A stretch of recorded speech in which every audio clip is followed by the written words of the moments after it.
The first question.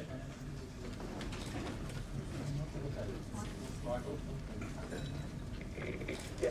Sorry. I'll just project. My name is Vidyan. I'm here as a representative of the Multicultural Institute. I just wanted to ask a question. Tim, you mentioned a religious freedom roundtable that's been established for the Human Rights Commission. What does that involve, and what was the rationale behind creating that roundtable? Well, for the ease of the camera, and I'll stand up here, it hasn't actually been established. We're going through the process of establishing it.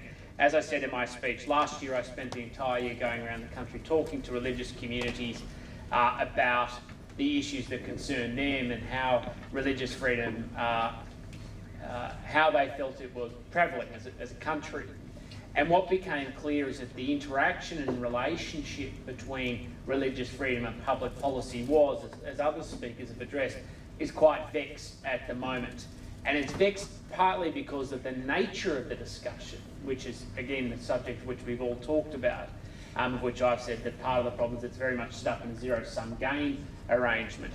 But it's that there is no other for, at least at a federal level, and that's where our focus is, about the interrelationship and interaction.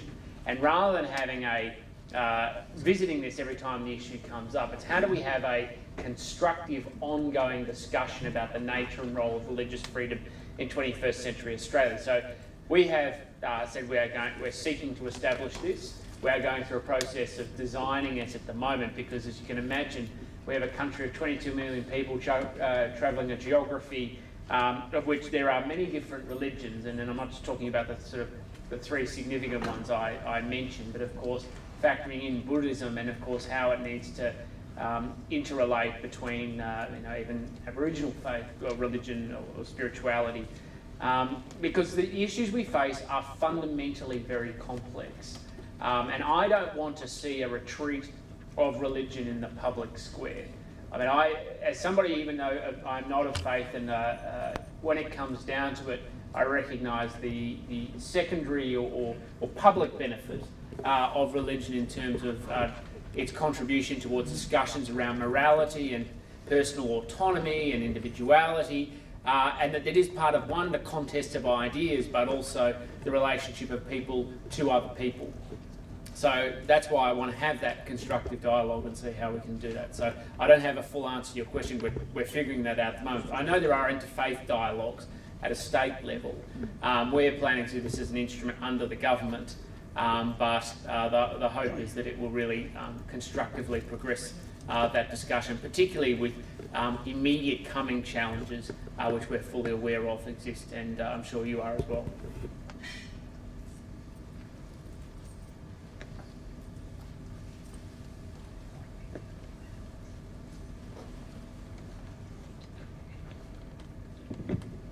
Yes, hi. My name is Mehmet Ozalp, and I'm from Affinity College. I just thought that I heard when Mehmet Ozalp was presenting on the need for Australia for a framework, for a theoretical framework for not social cohesion, but also for multi-faith society. Now, I thought, gentlemen, what your thoughts were on that, especially Tim Wilson, how feasible that would be in practice, and how much original and how valuable that will be in our as an added value to our society, to explore that concept of a theoretical framework for Australian pluralistic society and multi-faith society. I thought that was quite original a proposal. What were your thoughts?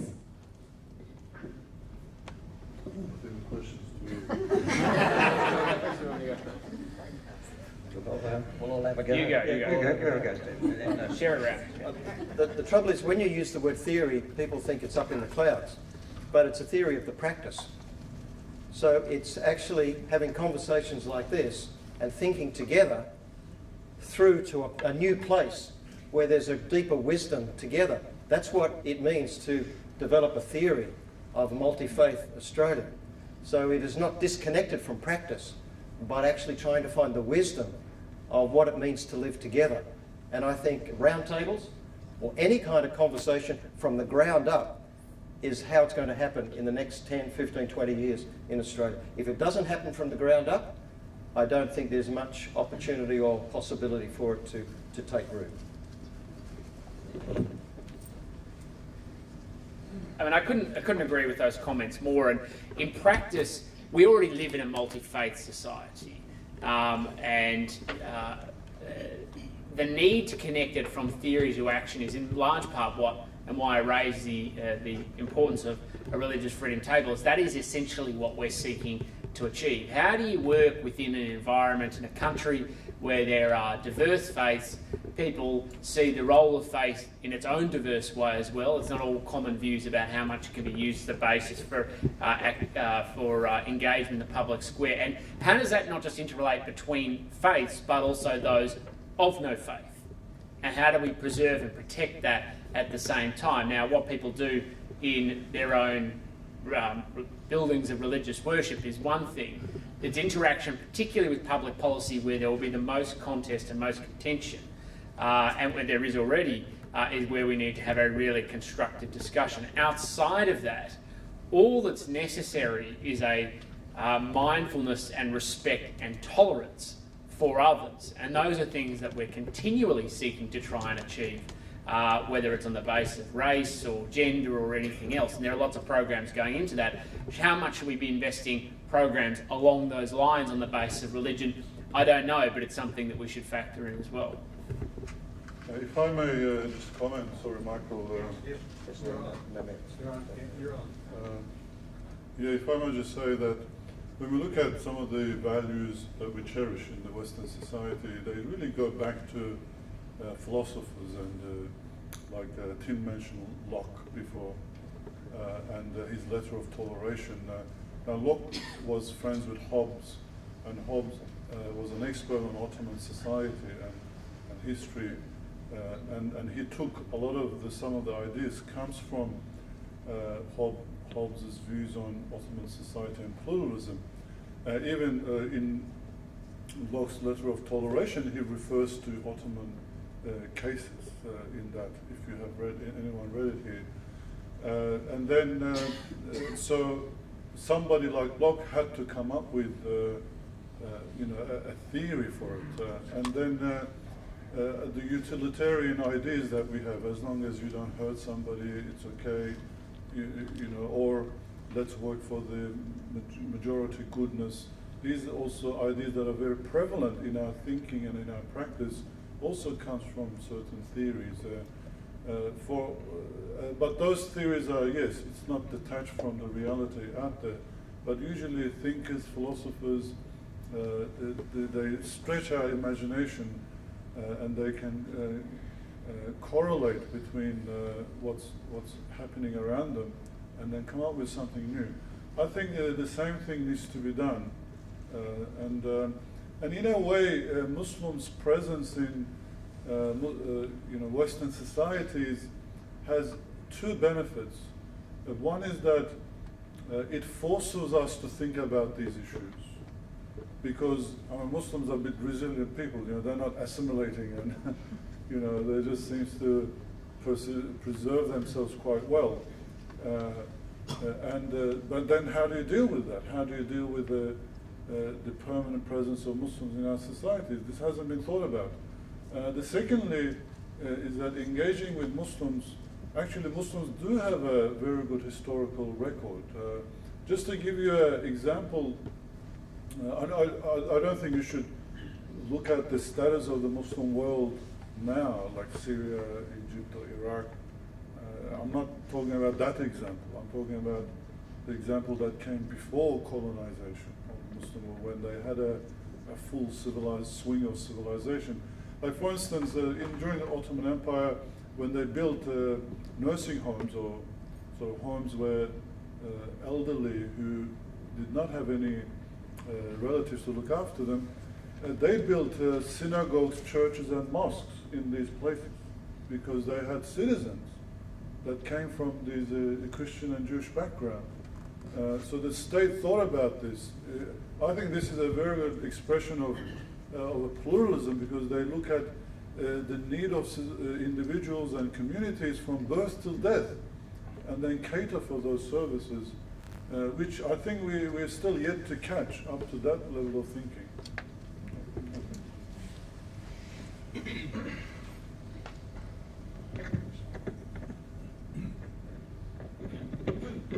I'd like to take you back 100 years to Melbourne for Tim's benefit, to the words of the longest serving soldier in the Australian Army. You're probably wondering who it is. Who, when the issue of conscription was raised, that about Australian soldiers going to fight for the mother country, said, "She is not our mother, and we have no business going and fighting a war on the other side of the world for a country that we only have a passing relationship with." And he damned the whole suggestion of conscription and the First World War. Now, of course, it's Daniel Mannix, the Archbishop of Melbourne, Roman Catholic. I mean, we've always had a sense of religious tension in Australian society. That's a part of who we are. And we have had the ability to overcome some of those tensions, but it has required a narrative to help us to achieve that. One of the problems, though, I think, that we do have is that we have often a clash of worldviews. So when Daniel Mannix says that Britain is not our mother, he's speaking as an Irishman and out of a particular view of the world, which he had received. And we have had different worldviews, and when we bring different religions together, there is always going to be a tension about what is seen as how the world operates. Now, somewhat what I've heard from you, Tim, is that what we have is secular toleration of religion in Australia, but not pluralism.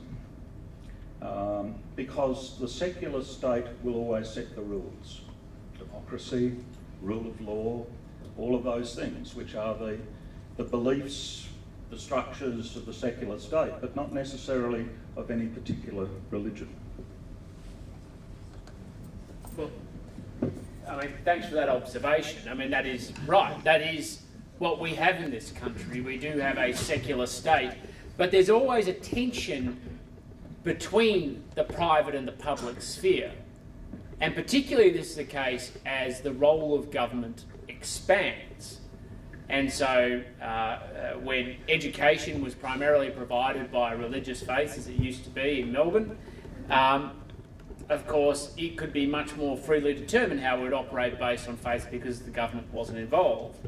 Of course, these days we accept the principle that every child should have equal access to education, and so the state has become more involved, but that has brought with it secular strings. The principle of the Australian state is that it will be secular. That came out in some of the quotes I used, least of all how it's provided for in the Constitution. So is there religious toleration in Australia? Absolutely.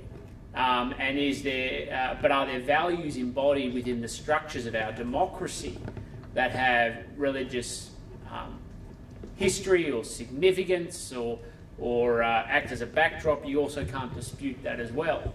But it's not just about people of faith. It's also about people who are not of faith. And they have to just be as much a part of the discussion, because if not, we end up with warring factions who simply seek to seize control of the state to advance their own defined legitimate means. And of course, in a relatively, relaxed country like ours, or at least overall, it's always had a relatively relaxed history in its modern form, we haven't been prone to those sorts of indulgences as much as other countries have been. But that is always the risk. And the risk, and this came out before in some of the other speeches as well, is that if you have that situation, the people who are harmed most are the minorities, because in the end, majority rules, particularly in a country like ours where you have no protection for the rights of the individual, very limited protection of the rights of the individual against the minority. And we only really seek to defend and advance rights in this country through political culture. There's very little in turn, and the inheritance of the common law. So is there religious tolerance? Yes. When it comes to its interaction with public policy, it's an ongoing contest about the domain and the extent of the public and private sphere, and that's why I was talking about education and public financing, because it's a classic example of that tension. We have a civil aspiration that every child should have an opportunity to go to school. everybody should be equal. People should not be discriminated against by government. So what happens when they outsource that service to a group that has values and faiths and attitudes which do seek to discriminate against people? And that's why we have the design of our anti-discrimination laws. Now, this is a regular topic that's raised with me, as well as the school chaplaincy program and everything else, particularly by people who aren't of faith and are very upset and very angry with how the law operates because they think religious groups are given special legal privileges or preferences above others. I explain that it's about this tension, how do we navigate them? Because in the end, it corrodes in the process. If you want to give religious groups those special legal privileges or those protections to seek to advance religious freedom, you are in part corroding one of the most important principles of a secular state, which is equality before the law and the equal treatment by government of its citizens.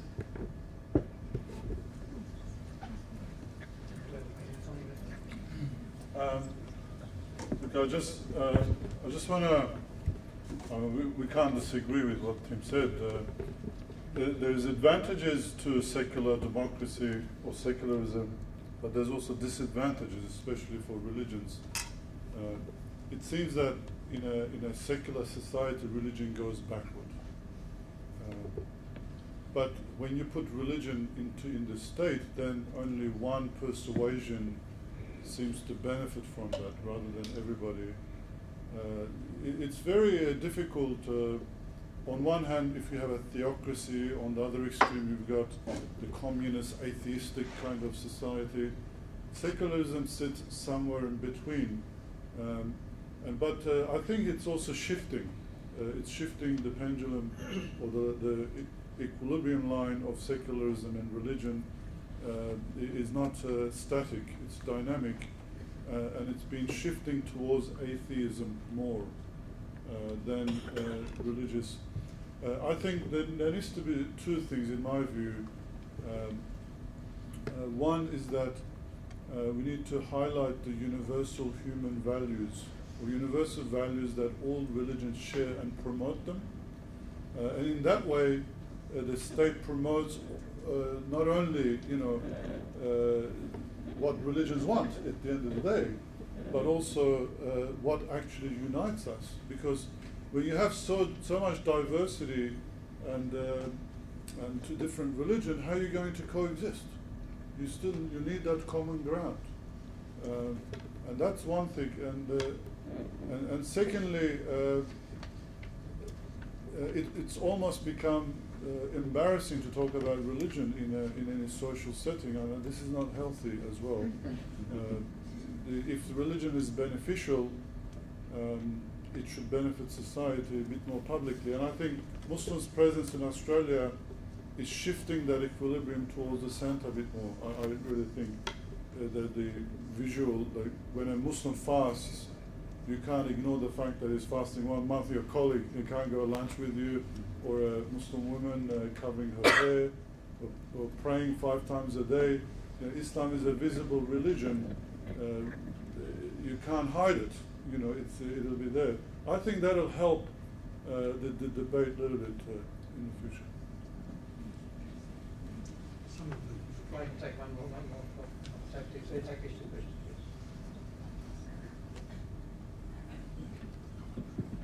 Hi, my name's Barbara.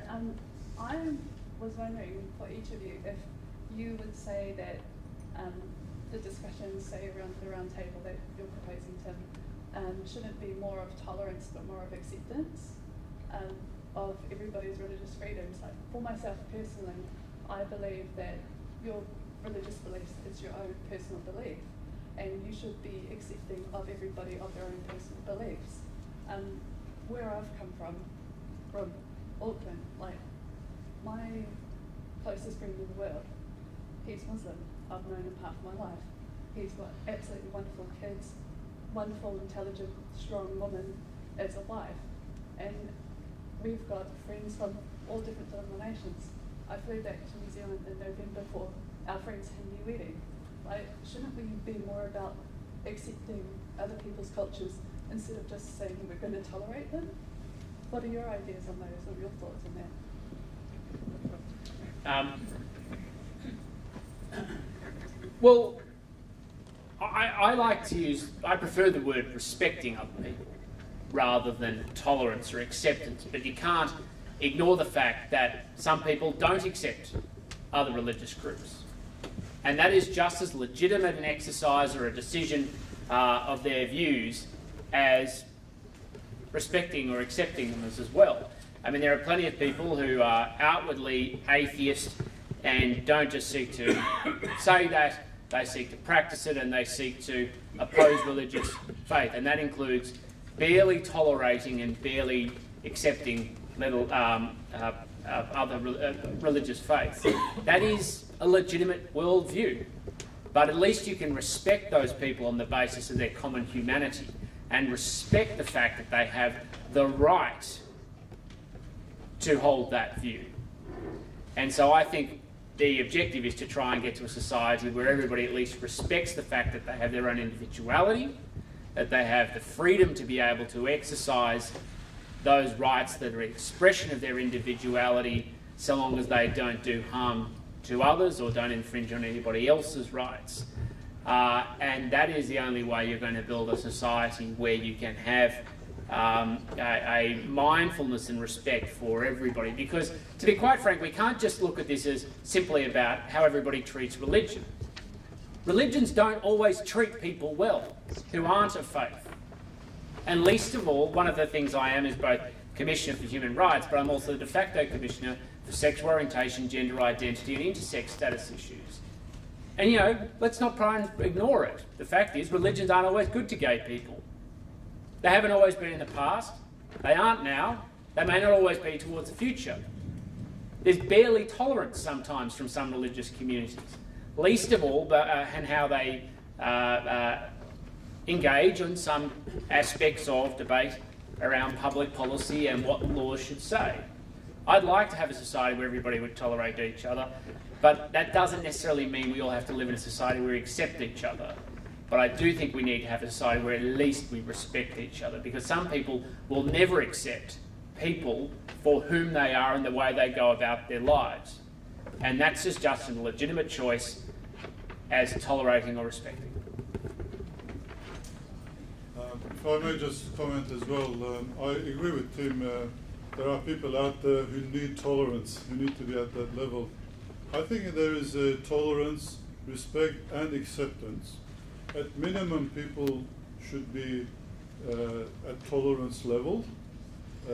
It's good to be at the respect level, but acceptance should be our vision, the ideal that we should strive towards. I've been in many years involved in interfaith dialogues, and what I have noticed is that it's a process. You know, when you meet with a Christian, let's say, or a Jew for the first time as a Muslim, you can feel the tension and the lack of tolerance. But as you talk and discuss, have a relationship, then people see the commonality, some commonality that between you and them, and that makes you a tolerant person. Because for you to be tolerant, for someone to be tolerant, at least you need to feel some commonality between them. And then as you develop a relationship, you get to the level where, what they say and what they believe, what they practice, there's an element of truth.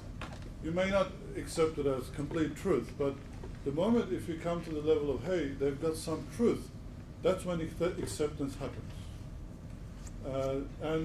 What takes you to, the respect happens with the level of truth. What acceptance happens is, when I meet this person, when I find out about their beliefs and practices, it enriches me. The moment you think about enrichment or the presence of some other group enriches the society, that's when you accept. I think we have to see it as a process. We're not going to get to acceptance just in a rhetorical way. It's got to be experienced. And more importantly, I think there has to be education. Our education system must include these things that takes our kids through these steps.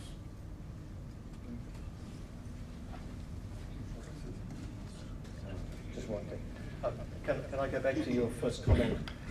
This person that you've known since for a long time, this is your friend. And for me, the real challenge in our society is to recover again the art of friendship across boundaries. And then we move through these various levels of friendship. But friendship is the forgotten thing which will glue us.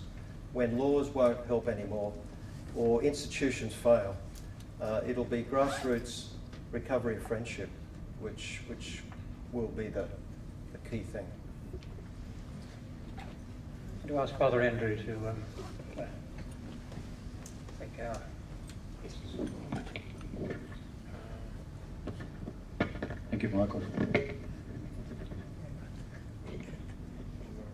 Mehmet, Stephen and Tim, thank you very much for all that you gave this evening of yourselves in this discussion. I think what we have opened up is an important dialogue for everyone here this evening, and dialogue, I would think, is the way forward in all of this. It's not to say we have not done that in the past, but it is an ongoing effort that we need to maintain. And I think, as Stephen just mentioned, in developing the relationships with each other. And in fact, relationships, I think, are the things that emerge out of all of this as being the important things.